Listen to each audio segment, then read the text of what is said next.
So it's settled. The fate of Doctor Who's TARDIS will be decided by a Game of Thrones-inspired death match on the battlefield of Thundercats versus Transformers. You! Where was the joke? He just named a bunch of shit! How is this comedy? Why are you laughing? Go for it. What?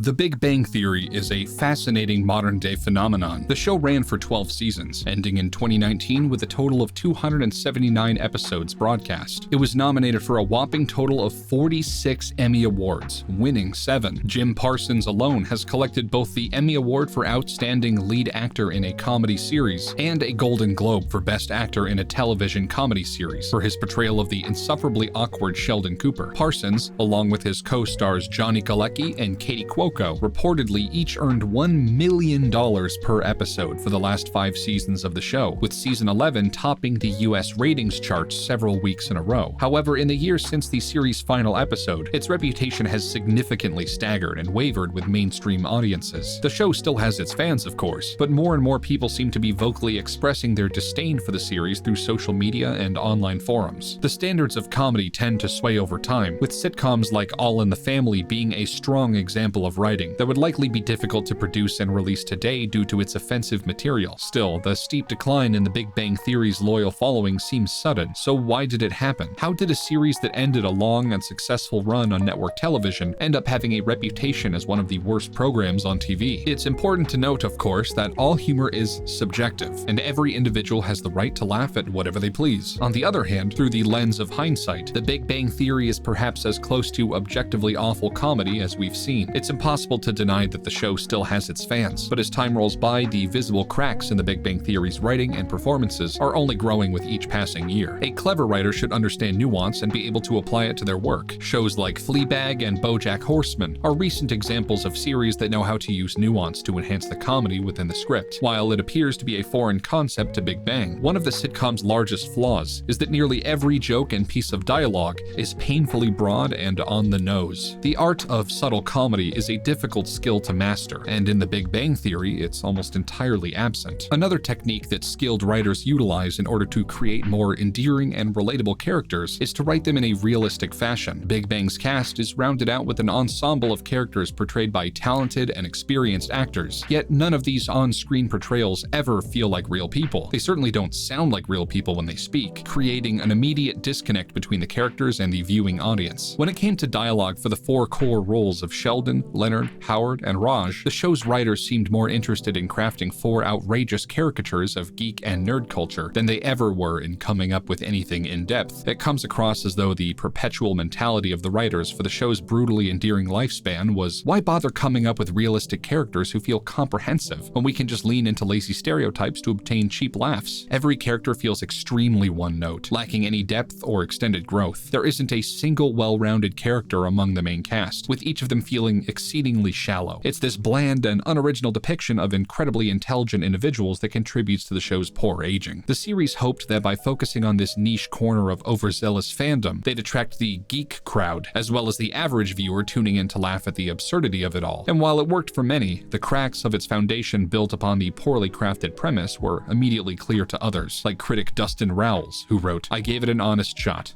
I really did. But I don't care how many references to Comic-Con The Big Bang Theory makes. It's not a good show, geek, nerd, or otherwise." The natural go-to character to sum up the flaws of The Big Bang Theory is Sheldon Cooper, and for good reason. This character, despite his extreme popularity, is a melting pot combination of most of the largest mistakes rolled into one entity. Sheldon is incredibly intelligent, yet he lacks understanding of traditional social norms, and that alone became the driving force of his entire existence, with the majority of his comedic lines stemming from this basic character trait. The academically smart character in the scene fails to comprehend an extremely mundane, everyday social situation before making an outrageously awkward statement to wrap up the scene and drive home the idea that he is, in fact, very socially inept. Rinse and repeat week after week. Hindsight is 2020, and today, looking back, audiences are seeing this for the lazy and tired writing of an underdeveloped character that it is. But during its run, Warner Brothers Television, CBS, and 20 million weekly viewers disagreed and viewed it as comedy gold. The series' depiction of the romantic relationship between Leonard and Penny, played by the talented and charismatic Katie Cuoco, never feels realistic. Not because it's unbelievable that two characters so different could find common ground to make a relationship work, but because there is a clear and present lack of intimate chemistry between the two, which makes the portrayal of their on-screen romance feel flat and unbelievable. Instead of using this dynamic to explore a relationship of opposites and the interesting obstacles their differences may create, they use the relationship for cheap one-liners and dated comedy tropes and stereotypes. The Big Bang Theory is littered with cut-and-dry gender stereotypes and cliches at every turn. We see a prime example of this in the show's third season. After Leonard and Penny have begun dating, Leonard realizes he will likely feel emasculated upon meeting Penny's manlier friends. The tired generation of nerds being unathletic and adverse to sports is leaned on at this point, and the manly sport chosen is inevitably football. In a desperate attempt to bond with the jock characters, Leonard allows Sheldon to teach him everything that he knows about football, only for Leonard to still manage to completely embarrass himself in front of Penny and her male buddies. The idea that comic book enthusiasts would have no interest in sports is a trite and lazy trope that has been overutilized since 1984's Revenge of the Nerds, a film that has aged equally poorly, though for drastically different reasons. In the grand scheme of things, NFL fans are arguably more obsessive when it comes in relationship to their fandom, and fantasy football is little more than Dungeons and Dragons for jocks. There's a reason that the trailers that precede the Super Bowl every year consistently include at least one major upcoming comic book blockbuster, because there is a huge amount of crossover between the two fan bases. Even looking past the unappealing manner in which the show's characters are written, the moment-to-moment jokes miss far more than they land. As we said previously, humor is subjective, and there are surely some out there who find the Big Bang Theory's recycled jokes to be the pinnacle of comedy. After all, there was once a time where a young Gary Coleman puckering his lips and harshly asking, "What you talking about, Willis?"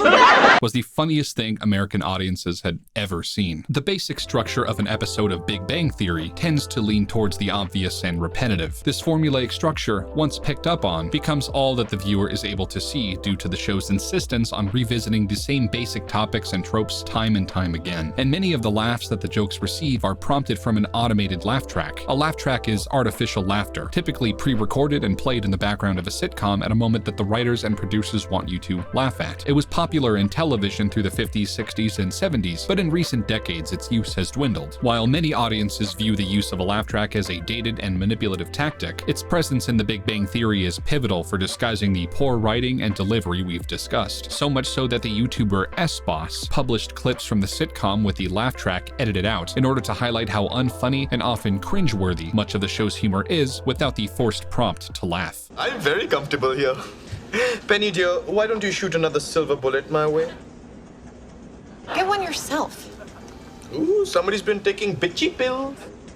Those edits, which have amassed millions of views, showcase a series filled with awkward delivery, forced camaraderie, and humor that falls flat. Above all of this, The Big Bang Theory's greatest sin may be that it managed to completely squander a premise that could have been potentially interesting. The idea of a comedy following four geeky scientists has potential. Silicon Valley is a prime example of this premise done right. One thing that the Big Bang Theory apologists often point to in defense of the show is the impressive cast of guest stars who've graced the set with their presence over the years. And they're right. Over the years, the sitcom has seen a plethora of geekdom superstars act as celebrity guests, including comic legend Stan Lee and Star Trek star George Takei. While these celebrity guests are impressive, the writing of the show often doesn't seem to give them the respect that they deserve, frequently treating the source material as a parody of itself. There is a level of blatant ignorance towards material that should be the show's bread and butter. From Raj claiming that the Silver Surfer was created by Stan Lee, when any Marvel Comics fan knows that he was Jack Kirby's creation. Well, I said that the Kirby Silver Surfer was the only real Silver Surfer, and that the Mobius Silver Surfer was...